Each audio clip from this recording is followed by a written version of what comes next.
ছেলেটি একটি অদ্ভুত ডিম তুলে নিল। কৌতূহলবশত সে সেটির খোলস একটু খুলতেই ভেতর থেকে নীল আলো বেরিয়ে এলো। অ্যাঙ্গাস সেটি পুরোপুরি খোলার চেষ্টা করছিল, তখনই তার মা তাকে ডেকে নিল। ডিমটি নড়ে উঠল। অ্যাঙ্গাস ফিরে এসে দেখল মেঝেতে শুধু খালি খোলস পড়ে আছে। ঘর থেকে অদ্ভুত কিচিরমিচির শব্দ এলো এবং একটি কাচের বোতল ভাঙা ছিল। সে ধীরে ধীরে এগিয়ে গেল। ঝোপঝাড় সরাতেই সে একটি ছোট ডাইনোসর দেখতে পেল। অ্যাঙ্গাস হাত বাড়ালো, কিন্তু সেটি ভয় পেয়ে গেল। সে একটি বালতিতে জল ভরল এবং ডাইনোসরটি সঙ্গে সঙ্গে আবার সুস্থ হয়ে উঠল। রাতে হঠাৎ অ্যাঙ্গাস একটি চিৎকার শুনতে পেল।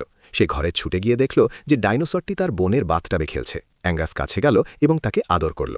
সে খুব বাধ্য ছিল। তার বোন এখন আর ভয় পেল না এবং সে তার গোপনীয়তা রাখার প্রতিশ্রুতি দিল। অ্যাঙ্গাস ডাইনোসরটিকে বাথটাবেই রাখল এবং প্রতিদিন তাকে খাবার খাওয়াতে থাকল। একদিন তার বোন হঠাৎ অ্যাঙ্গাসকে ডাকল এবং সে দরজা বন্ধ করতে ভুলে গেল। ছোট ডাইনোসরটি ঘর থেকে বেরিয়ে গেল, কিন্তু সরাসরি বাড়ির কুকুরের সাথে ধাক্কা খেল।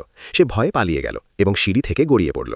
ডাইনোসরটি বাইরে পালিয়ে গেল এবং কুকুরটি তার পিছনে ছিল, কিন্তু কুকুরটি দেখেনি যে ডাইনোসরটি চালাকি করে নিজেকে বাগানের মূর্তির মতো করে নিয়েছে। ডাইনোসরটি পিছনে ফিরে দেখল যে একটি পুকুর ছিল যেখানে প্রচুর খাবার ছিল। সে আনন্দে তাতে ঝাঁপিয়ে পড়ল এবং পেট ভরে খেল। অ্যাঙ্গাস তার চাচার কাছে সাহায্য চাইল যাতে সে ডাইনোসরটিকে হ্রদে ফিরিয়ে দিতে পারে, কিন্তু ডাইনোসরটি অ্যাঙ্গাসের থেকে দূরে যেতে চায়নি। তার চাচা তাকে খাবার দেখিয়ে জল থেকে দূরে পাঠিয়ে দিল। ডাইনোসরটি একটি আওয়াজ করল, যেন অ্যাঙ্গাসকে বিদায় জানাচ্ছে। যখন অ্যাঙ্গাস আবার হ্রদে গেল, তখন জল থেকে একটি বিশাল প্রাণী বেরিয়ে এলো, কিন্তু ছেলেটি ভয় পেল না, কারণ সে এখন তার সেরা বন্ধু ছিল। অ্যাঙ্গাস সেই দৈত্যের পিঠে ঝাঁপিয়ে পড়ল এবং দুজনেই জলে আনন্দে খেলতে লাগল।